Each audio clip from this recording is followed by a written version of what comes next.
Sparta.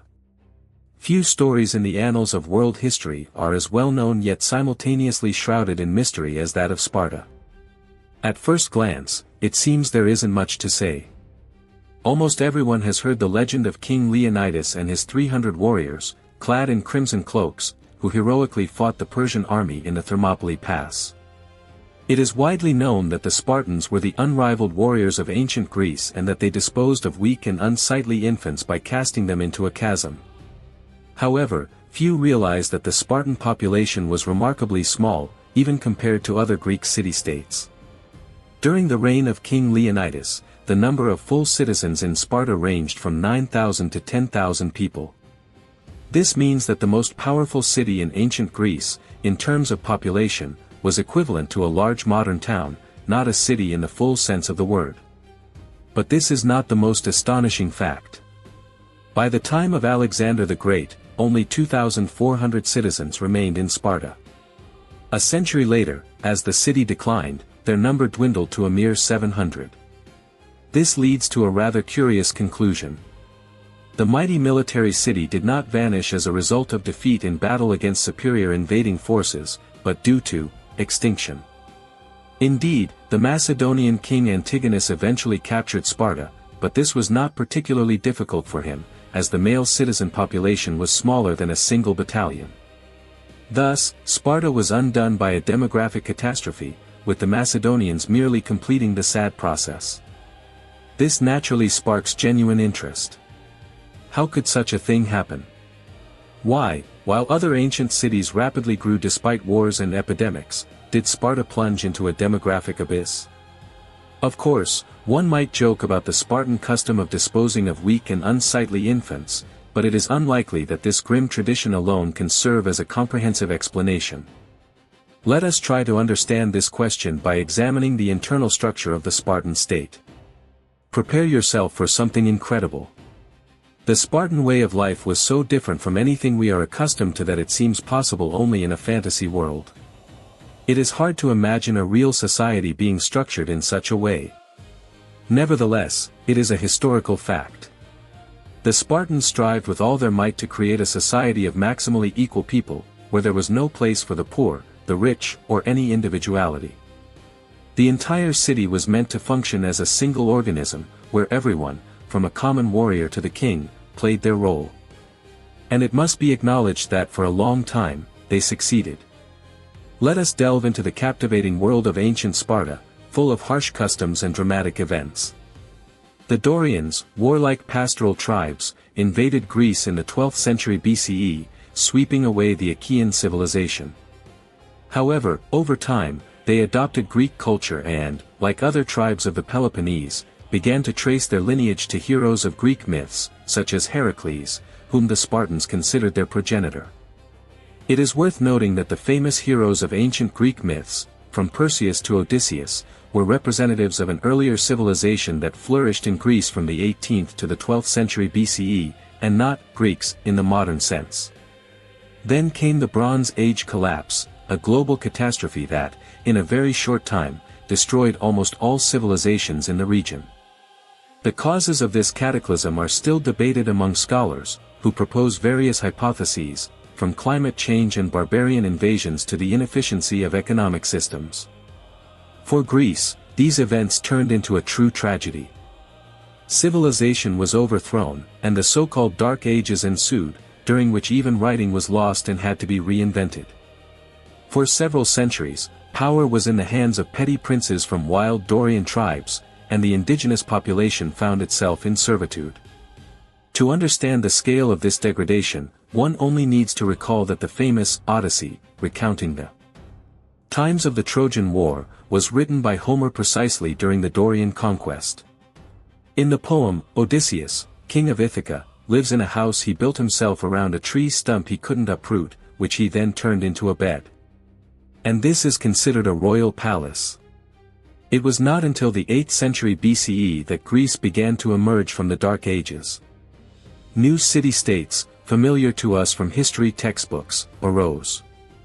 And Sparta was one of these polis. Thus, Sparta is a contemporary of ancient Rome, which helps us better understand its place in history. The history of ancient Sparta, unlike that of ancient Rome, begins somewhat later than it might seem at first glance.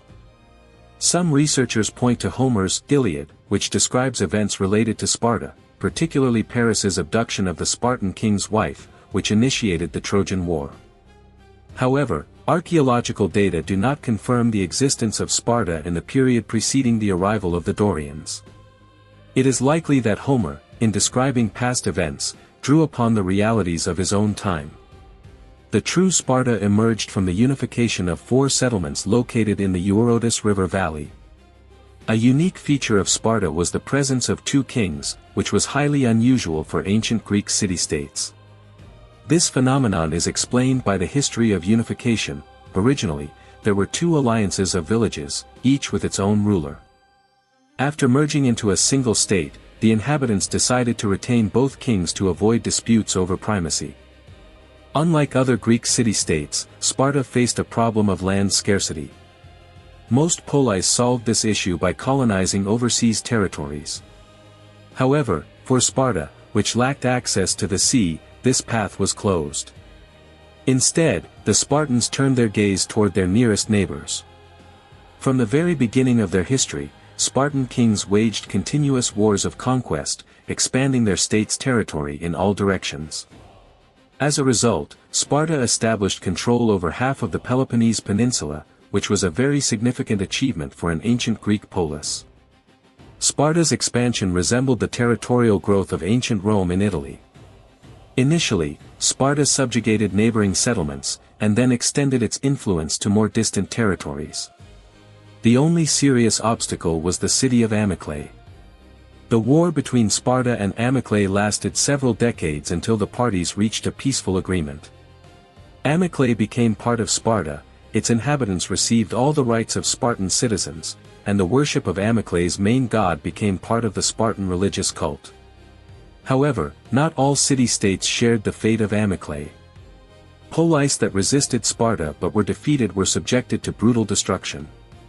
The Spartans razed dozens of cities in the southern Peloponnese, including large and prosperous polis such as Pharis, Halos, and Mycenae. In their time, these cities were no less powerful or wealthy than Sparta.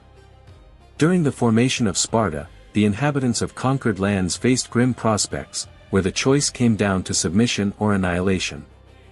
The only exception was the city of Amyclae, which was granted the rare honor of equal rights.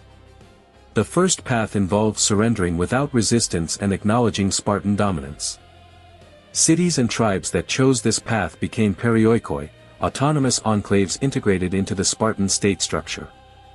Spartan garrisons were stationed in their territories, tribute was levied, and their warriors were recruited to fight alongside Sparta. However, for the most part, the perioikoi were allowed to maintain their way of life, albeit with certain restrictions. Sparta could intervene in their internal politics, removing undesirable rulers or deploying troops to ensure loyalty. Nevertheless, the perioikoi lived by their own laws, preserving their identity, while Spartans in their territory held the status of foreigners. The status of perioikoi had its advantages. Spartans, focused exclusively on military matters, were forbidden from engaging in trade, so this sphere of activity belonged entirely to the perioikoi. They were the ones who developed seafaring, and Gythium, the main port of the Spartan fleet, was under their control. Overall, the living conditions of the perioikoi were relatively favorable. An entirely different fate awaited settlements that dared to resist. The Spartans showed no mercy. Initially, they simply annihilated the populations of captured cities, but over time, they adopted a more rational approach, realizing the value of labor. Every defiant city was destroyed, and its inhabitants were forcibly dispersed into villages, becoming helots. Helots occupied an intermediate position between slaves and serfs, belonging not to individual Spartans but to the entire state. Each Spartan citizen received the right to utilize the labor of 5 to 6 helot families, who were obliged to provide him with all necessities. Spartans themselves, by law, were not allowed to engage in trade or farming, so helots were their sole source of sustenance and well-being. Spartan helots, occupying a subordinate position in society, were not classical slaves in the full ownership of their masters. Rather, they could be compared to serfs who were leased. A Spartan had no right to sell or free a helot, they merely received rent from their labor. However, the state could at any moment deprive a citizen of the right to use helots. Helots lived separately in their own villages, maintaining their family structure. They cultivated fields and gave their masters a significant but fixed portion of the harvest. The master had no right to demand anything beyond the established norm. The remaining produce helots could use as they pleased, even selling it in the market. Spartans, engrossed in military affairs, did not interfere in the economic activities of the helots. A Spartan citizen, dedicated to warfare, was far from the image of a traditional slave owner. He did not organize production or manage an estate, he simply received provisions from the helots. In other respects, the helots enjoyed relative freedom. But this state of affairs by no means made the helots' lives easy. The Spartans deliberately kept them in an oppressed state to prevent rebellions. Helots were forbidden from leaving their villages, owning weapons, or even performing war songs. Spartan propaganda portrayed helots as second-class individuals, stripped of all rights. Two traditions vividly illustrate the Spartan attitude towards helots. Firstly, every year, Spartan authorities formally declared war on the helots. This was explained by the belief that outside of war, the gods protected everyone in Sparta, and killing even a slave could incur divine wrath. Declaring war removed this prohibition. Although it did not lead to mass killings, the threat of violence always loomed. Secondly, there was an initiation rite for young Spartans. After completing their training, young men were sent on a kind of guerrilla war against the helots. 18-year-old Spartans, armed only with daggers and short swords, were to hide in forests and caves by day and hunt helots, that is, attack peaceful peasants, by night. This resembled the cruel practice where Russian landowners would shoot their own serfs. The Spartans, known for their martial prowess, employed very specific methods to maintain control over the subjugated helot population. This included the practice known as the cryptia, where young Spartans, upon reaching a certain age, were sent to hunt helots. There was a peculiar logic to this brutal practice, if one can even speak of logic in the context of murder. The elimination of helots was seen as a preventative measure. Young Spartans were expected to identify and eliminate the strongest, most influential, and most active helots, potential leaders of uprisings, thereby preventing possible rebellions. However, within this barbarity, there was an element of unique justice. If a helot managed to fight back and kill an attacking Spartan, they were not punished. It was believed that a warrior who could not overcome a slave was unworthy of the title and unfit for army service.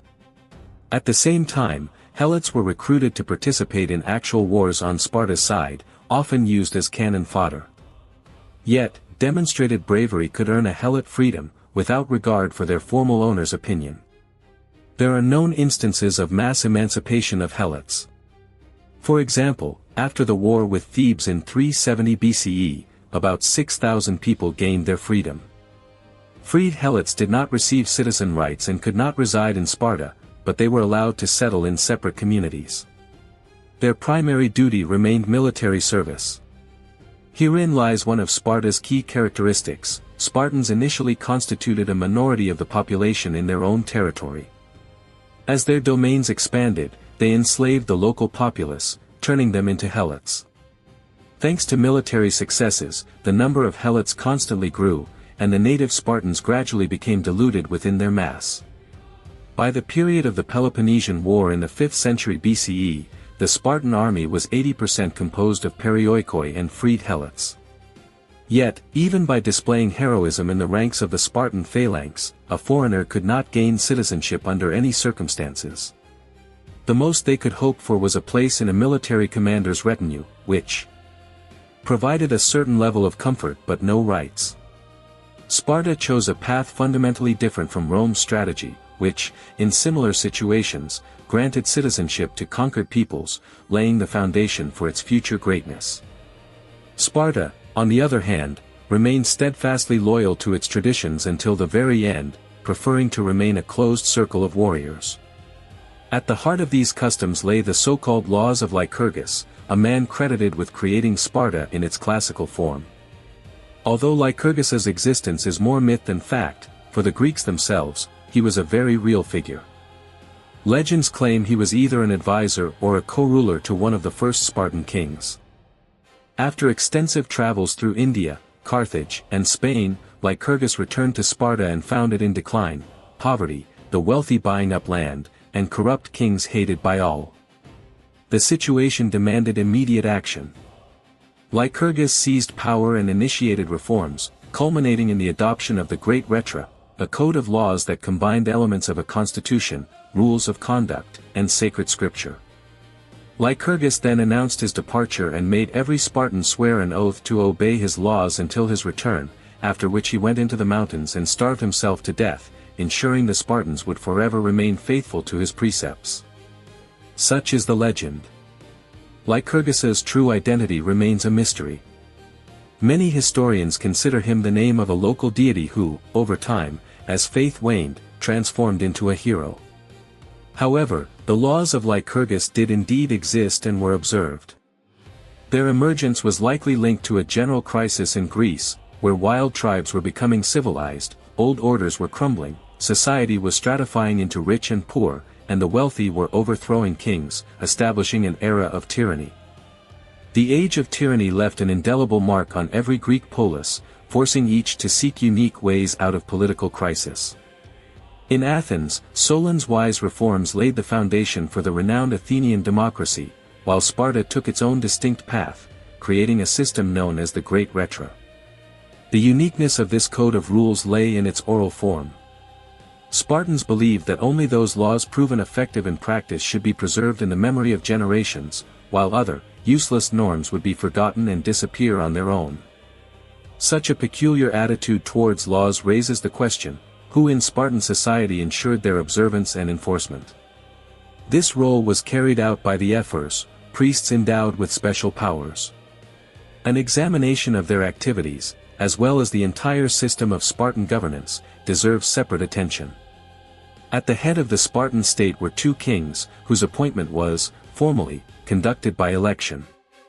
However, by a strange turn of events, the victor was always the son of the previous ruler. The king's power was limited to the military sphere. They had no right to interfere in other aspects of the polis's life, judiciary, distribution of rewards, or economic management remained outside their competence. One step below the kings were the Geronts, 28 of the most respected citizens, aged 60 or older, elected for life. Together with the kings, they formed the Council of Elders, structurally resembling the Roman Senate. Below the council was the assembly, composed of all male citizens who had reached the age of 30. The functioning of this system was as follows: laws were drafted by the kings and Geronts. The finished decision was then presented to the assembly, where citizens could only vote yes or no. If the popular vote did not align with the will of the rulers, the kings had the right to dissolve the assembly, and the law was still considered passed, as ordinary citizens were not permitted to challenge royal decrees. The Spartan parliament was not a place for free discussion and debate. The assembly was also supposed to elect people to all state positions, including kings and Geronts. However, as already mentioned, the election of kings effectively amounted to affirming the heir to the throne. In Sparta, besides the king, there was the Council of Elders, or Gerousia. However, the king's role in governing the state was rather nominal. More interesting was the process of electing the Geronts. Candidates for a seat on the Council of Elders appeared before the assembly, where citizens expressed their support with applause and approving shouts, or, conversely, disapproval with hisses and curses. An electoral committee, located in a special room, assessed the level of support and determined the winner based on the loudness of the shouts. Such were the peculiarities of Spartan democracy. But that's not all. Above this entire system of power stood the ephors, priests tasked with ensuring strict adherence to the traditions and laws established by Lycurgus. The College of Ephors consisted of 5 individuals, elected by the assembly for a 5-year term. Initially, the ephors performed only priestly functions, but over time their power steadily grew. Ultimately, they became akin to ayatollahs in modern Iran, controlling not only the observance of laws but also the moral conduct of the Spartans. Furthermore, the ephors determined foreign policy and managed the subordinate helots and perioikoi. In fact, it was these individuals, not the kings or the council of elders, who exercised real control over Sparta. The power of the ephors extended to all spheres of Spartan life, including the personal lives of kings and geronts. There is a known case where the ephors fined King Archelaus for choosing a wife who was too short, deeming that she would not be able to bear strong warriors. Why, then, did the Spartans implicitly obey the ephors? It was because the ephors claimed to communicate directly with the gods. They observed celestial bodies, seeking divine omens, and could at any moment declare that the gods had withdrawn their favor from a king, which created serious problems for the latter. ENUS. To protect their decisions, the ephors maintained a personal army of 300 of their most reliable warriors, all 30 years old. Each of these warriors served in the ephors' guard for only 1 year. During wartime, they fought in the center of the army, while in peacetime they performed the functions of gendarmes and guards. There is a theory that the famous 300 Spartans of King Leonidas were, in fact, warriors from the ephors' personal guard. Indeed, Spartan warriors were a model of valor and discipline. However, power in Sparta was concentrated in the hands of the ephor priests, whose authority was practically boundless. Although formally elected by the assembly, the ephors effectively controlled the election process, ensuring that loyal individuals became members of their council. Sparta did not strive for democracy in the classical sense.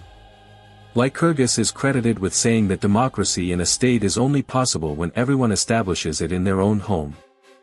After all, heads of households do not consider their wives, children, and slaves as equals, but rather guide their households towards prosperity, sometimes using force for the common good. Like a father, the state should educate its citizens, not follow their desires. Ultimately, Sparta became a totalitarian state, and this was not concealed. The ideal of Spartan society was unanimity, where every citizen lived for state interests and in accordance with Lycurgus's laws. The individual served the state, not the other way around. It is not surprising that there were no philosophers in Sparta. However, Plato, who respected Spartan traditions, wrote of the Spartans, "No one should ever be without a leader, neither men nor women. Neither in serious pursuits nor in games should anyone accustom themselves to act on their own discretion. In war and in peace, one must always live with constant regard for the leader and follow his instructions. Even in the most insignificant matters. For example, at his first command, to stop in place, to go forward, to begin exercises, to wash, to eat, and to wake up at night for guard duty and to carry out assignments. In short, let the human soul learn not to be able to do anything separately from other people." Plato, known for his sympathy for the Spartan way of life, drew inspiration from this city-state to build a model of an ideal society. Naturally, the question arises about the mechanisms for controlling adherence to the strict rules that prevailed in Sparta. However, given the small number of full citizens, only about 9 to 10,000 people, comparable to the population of a modern district center, this task did not seem insurmountable. The life of every Spartan unfolded under the gaze of the entire society. Moreover, every Spartan was, first and foremost, a warrior, whose identity was closely intertwined with a specific regiment or combat group that also functioned as local self-governing bodies. The line between military regulations and civil law was blurred, as these concepts were inseparable for Sparta. However, the control system was not limited to this. All Spartans who reached the age of 20 were united into groups of 16 people, known as common tables or syssitia. According to Lycurgus's laws, Spartans were forbidden from eating at home to avoid excessive attachment to domestic life and comfort. Instead, they gathered in close male company in public dining halls. Food for meals was provided by all participants, and the quantity and quality of the food were strictly regulated.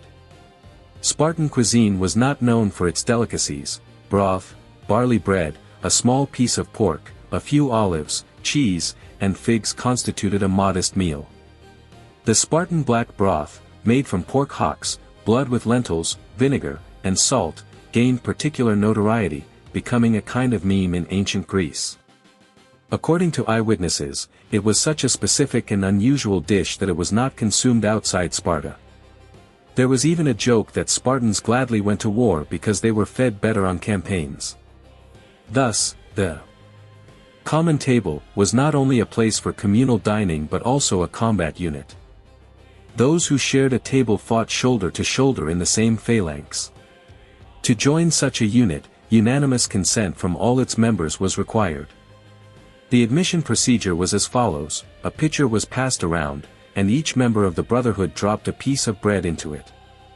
If the vote was for, a ball of bread was dropped; if against, it was crushed. The presence of even one crushed ball meant rejection. Perhaps these were the only honest elections in Sparta that had real significance. In Sparta, communal time spent at the common table, uniting 16 men, held deep meaning, symbolizing brotherhood and collective responsibility. Members of this unique fraternity were not just messmates but also vigilant observers of one another. Any deviation from generally accepted norms and traditions was immediately met with public censure, ridicule, and universal condemnation. The fear of becoming an object of universal scorn compelled every Spartan to strictly adhere to established rules, which served as the cornerstone of the entire social structure. In this system, personal interests receded into the background, yielding to the interests of Sparta. Unanimity and cohesion were the main virtues, and citizens were expected to act as a single organism, fighting and working for the good of the state. To shield Spartans from the influence of the outside world and preserve their loyalty to ideals, travel to other polis was strictly limited. Permission for such trips was granted only to the most tested and resilient warriors, to prevent the spread of information about a more comfortable life in other Greek cities, such as prosperous Athens.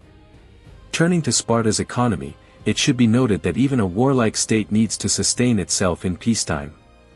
The Spartan economic system presented a unique example of what happens when an attempt is made to forcibly equalize all members of society. All adult male citizens were declared equal, and this equality was not merely a formality but lay at the heart of all Spartan ideology. In Sparta, there was no aristocracy or plebs; all Spartans formed a single ruling class. The problem of poverty was radically solved by prohibiting both poverty and wealth. In fact, the usual commodity money system was abolished in Sparta. Money existed in Sparta, but unlike the gold and silver coins common in other parts of the ancient world, it was made of iron. Moreover, these were not coins, but bulky and heavy iron bars. Imagine a Spartan going to the market not with a purse, as in other Greek polis, but with several kilograms of rebar. For large purchases, such money had to be transported by cart.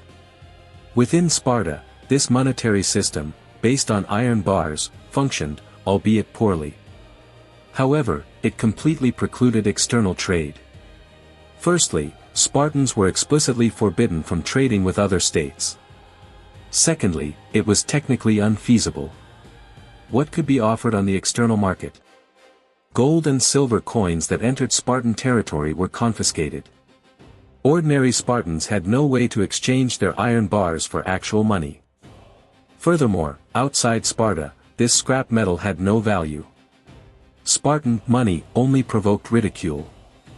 Sparta's leaders were well aware of all the shortcomings of such a system but presented it as a unique feature that helped combat social inequality.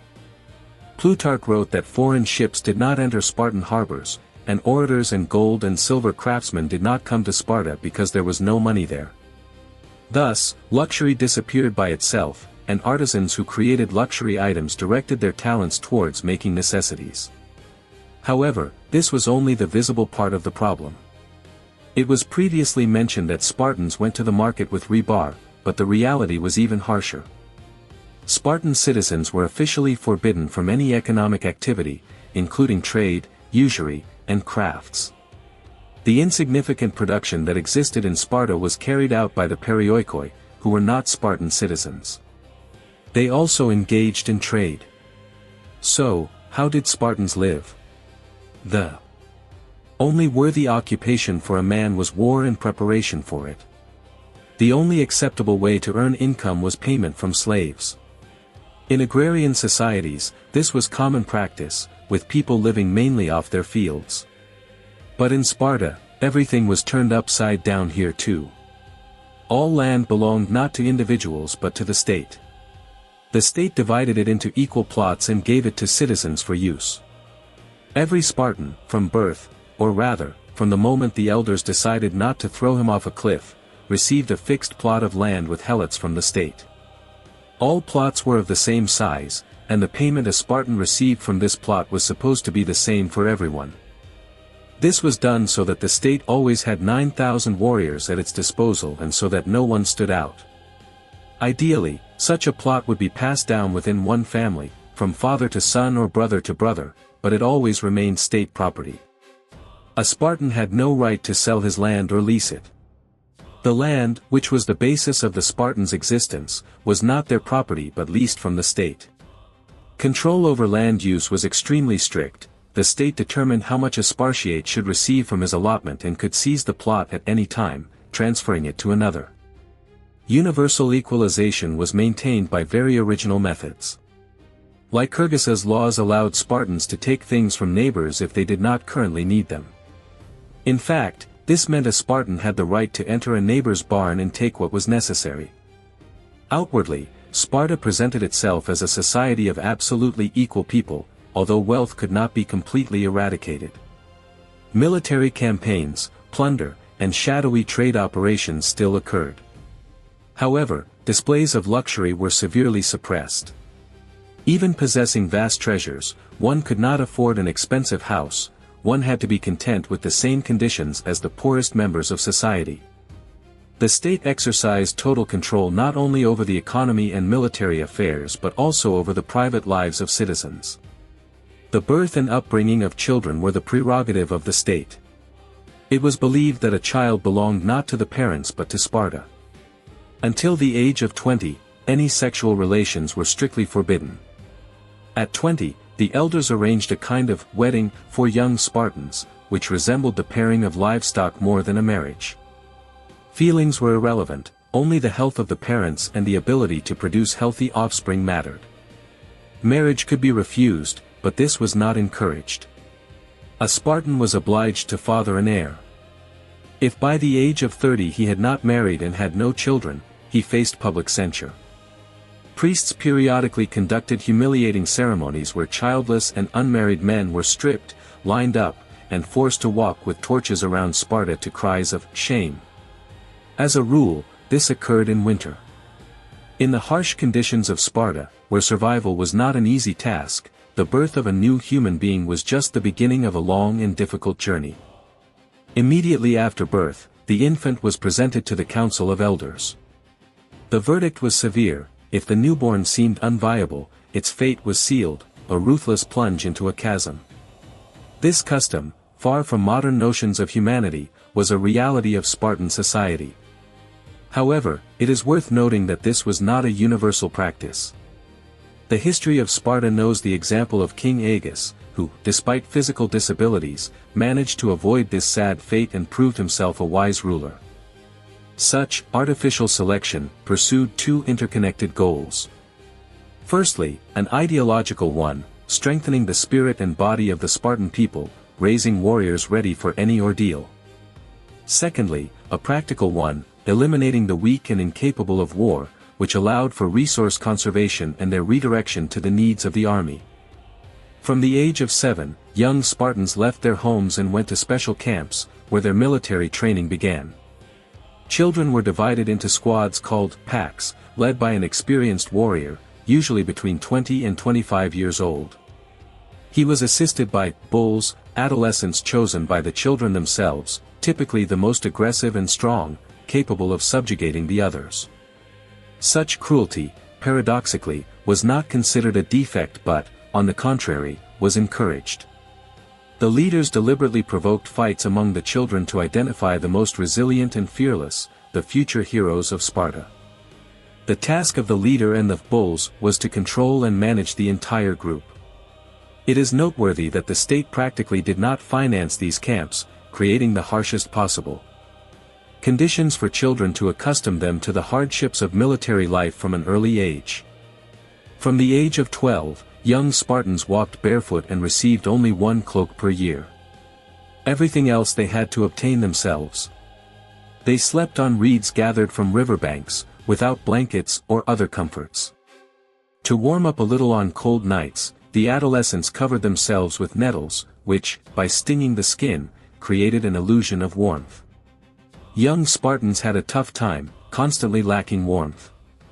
Food issues were resolved as follows. When mealtime approached, the leader would instruct the older members of the group to gather firewood and the younger ones to procure vegetables. Notably, all resources obtained were the result of theft. In accordance with Spartan principles, theft was seen as a way to develop agility and bravery, and was therefore encouraged. However, there were certain limits. If a youth successfully committed a theft and avoided capture, he was showered with honors. But in case of failure, severe flogging followed, punished not for the act of theft itself, but for the failure of the operation. The ideal was to endure the punishment without a single groan. There is even a legend about a Spartan teenager who stole a fox and hid it under his clothes, intending to bring it into the camp. However, he was noticed and interrogated on the way. The youth remained silent, while the fox began to gnaw at his stomach. Despite the unbearable pain, he did not utter a sound until the animal gnawed him to death. Of course, this is merely a myth, but it served as an example of ideal behavior that every Spartan was expected to strive for. So, the norms of behavior are clear. But what else were Spartans taught besides martial arts and obedience to orders? According to Lycurgus's laws, a true Spartan must first and foremost be a warrior. Therefore, the study of any sciences was considered not only superfluous but also harmful. It was believed that it could lead to relaxation, an interest in humanities, effeminacy, and a loss of fighting spirit. Thus, education was limited to elementary skills in counting and writing, as well as music, since flutes were used for signaling in the Spartan army. Moreover, marching to music was much more convenient. Otherwise, education consisted of intensive combat training aimed at fostering unquestioning obedience, endurance, perseverance, and the ability to win at any cost. In between physical exercises, important discussions were held, during which children were told about Sparta's glorious history, its superiority over other Greek city-states, which were mired in depravity and weakness, and that their inhabitants were not worthy of being called men. It is also worth mentioning an interesting aspect of Spartan society: homosexual relationships flourished in this pax. However, this was not homosexual contact in the modern sense. Relationships between two adult men in Sparta were strictly punished. But relationships between a 12-year-old boy and an adult Spartan warrior, who gave him gifts, were considered highly commendable. The absence of an adult patron by the age of 15 was considered a deviation from the norm. In Sparta, homosexual relationships between men were not considered out of the ordinary. Spartan society saw this as a way to strengthen morale and camaraderie. It was believed that young Spartans, by adopting the experience and behavior of older comrades, would more quickly master the norms of martial valor. Paradoxically, Spartans did not hesitate to accuse other city-states of moral laxity, perhaps viewing such relationships as innocent youthful pastimes. Upon reaching adulthood, after 18 years of age, such relationships became unacceptable, as true men, in the opinion of Spartans, were supposed to refrain from such activities. Spartans spent years in military camps, undergoing training until they reached the age of 20. Theoretically, after this, they gained the right to manage their estate, populated by helots, and to marry. However, they only became full citizens 10 years later, during which time they were obliged to serve the state without having political rights. Even after marriage, Spartans continued to live in barracks, as if exchanging a training camp for a military one, where the daily routine remained practically unchanged. The only difference was that they no longer had to steal food, although visiting the market was still forbidden until the age of 30. Instead, Spartans would delegate someone to carry the heavy iron bars and purchase provisions. It is noteworthy that strict state control over birth rates in Sparta was combined with a sexual freedom unheard of in other Greek polis, which, however, did not prevent Spartans from regularly accusing everyone else of debauchery. The position of Spartan women deserves special attention, as it was unique for that time. In most Greek city-states, a woman was expected to be exclusively occupied with household duties and childbearing. Spartan women also had to bear children, but to produce strong warriors, they had to be well-rounded. Unlike their peers from other regions of Greece, young Spartan women did not languish waiting for marriage. They formed squads and underwent athletic training, engaging in running, wrestling, javelin, and discus throwing. A particular piquancy was added to these activities by the fact that young men and women competed in front of each other, with the young men appearing nude, and the young women either in short chitons that exposed their thighs when jumping, or also nude. During festivals, solemn processions featuring nude young men and women were held, accompanied by gymnastic exercises, songs, and dances. Spartan women caused a storm of indignation in other Greek city-states with their behavior, particularly their participation in athletic competitions where they often appeared semi-nude. While in other Greek cities it was considered indecent for a woman to display her body, Spartan women openly engaged in physical exercises, which caused shock and condemnation. The depiction of the nude goddess Aphrodite was an exception, but even this was allowed with caveats. Residents of other polis wondered how Spartans, who allowed such things for their women, dared to accuse anyone else of anything. After reaching the age of 20, a Spartan woman's life also changed. If her husband became a warrior, she assumed the role of mistress of the estate. Unlike other Greek city-states where property was under the husband's control, Spartan women fully managed the economic life of their estates, as their husbands were constantly occupied with warfare. This granted them significant authority and influence, leading to partnership-based rather than patriarchal marital relationships. With their husbands away at war, Spartan women remained on their estates, where helots worked for them, leaving them with much free time. Under such circumstances, extramarital affairs often occurred. There was even a custom that allowed husbands unable to conceive to invite a neighbor to father children. If a Spartan woman wished to have a child with another man with her husband's consent, such children were considered legitimate. The woman's desire had to be chaste, meaning it was directed towards the good of Sparta, ensuring a new generation of healthy warriors. Norms also regulated contact between Spartans and helots, although marriages between them were forbidden. Children from such unions acquired status based on their mother. If the mother was a helot, the child became a slave. If a Spartan, the child remained free but did not receive civil rights.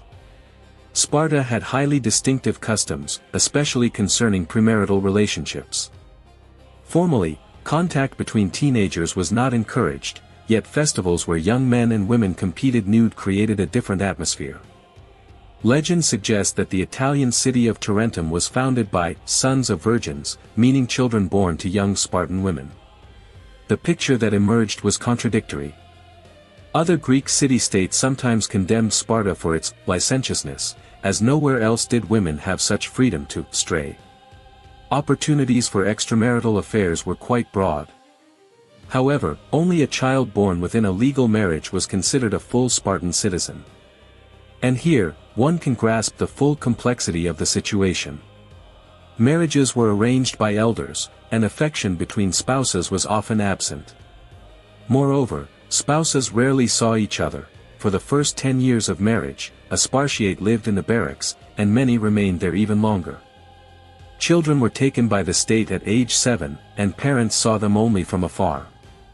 Consequently, Spartans had little incentive to have children within marriage. The joys of fatherhood were inaccessible, and sexual needs could be satisfied outside of marriage. Furthermore, some newborns deemed unfit were thrown off a cliff.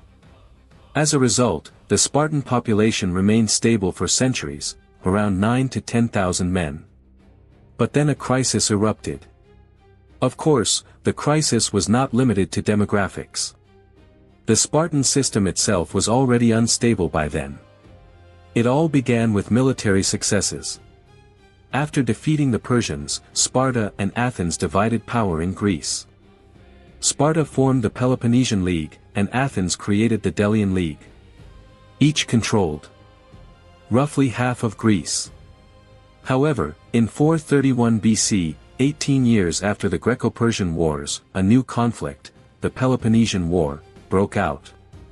The Peloponnesian War, a pivotal moment in ancient Greek history, radically altered established orders and had a devastating impact on the city-states.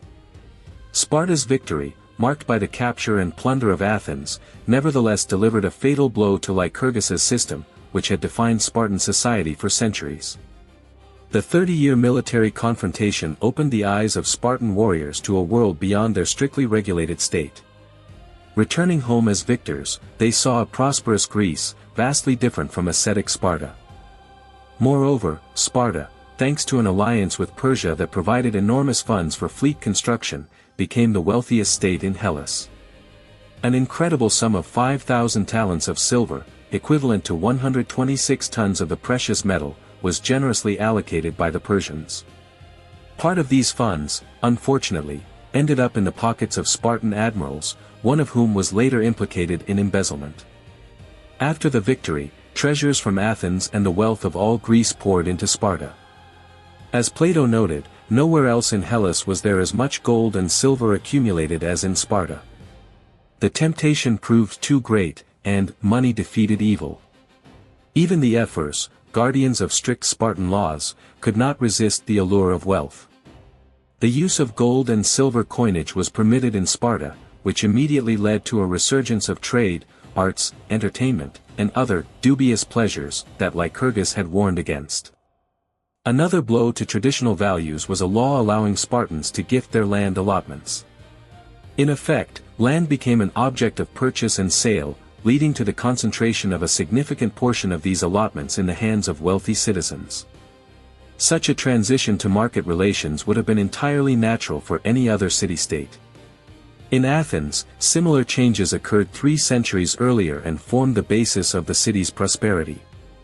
However, in Sparta, the introduction of a market was not accompanied by the abolition of other strict rules. The principle that a Spartan must own land and pay contributions remained. As a result, many Spartans, deprived of their land, became impoverished and lost their citizen status. This exacerbated an already complex demographic situation and led to a sharp decline in the number of full Spartan citizens. Spartan society, with its strict order and warrior cult, faced internal contradictions, manifested, in particular, by the recruitment of helots into the army. This step, far from indicating prosperity, was rather a forced measure. Xenophon, describing events in 370 BC, notes that the Spartan army seemed small, which was indeed true.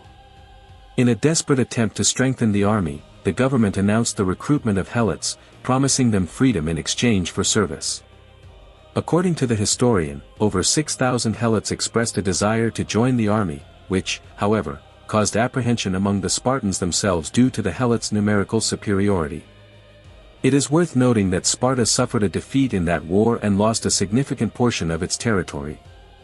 Over time, Sparta experienced decline. A shortage of resources and internal problems led to the state shrinking to the size of a single city. Lycurgus's laws gradually lost their force, giving way to corruption and social stratification, characteristic of other Greek city-states. The final blow to Sparta came in 241 BC when a Macedonian king captured the city and exiled the last Spartan king to Egypt, where he committed suicide. By that time, the number of full Spartan citizens had dwindled to 700 people.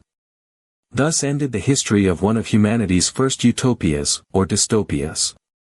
A state founded on religious or philosophical principles and built on rigid rules not only lasted for about 4 centuries but also, at one point, became an influential force in Greece. However, Sparta's end is quite telling. It fell not under the onslaught of an external enemy, but due to internal contradictions inherent in the idealistic project of a state of equality and like-mindedness. This mind destroyed the nation of warriors from within, bringing it to a state where even reforms proved powerless. This lesson is undoubtedly worth learning for all who aspire to create totalitarian utopias.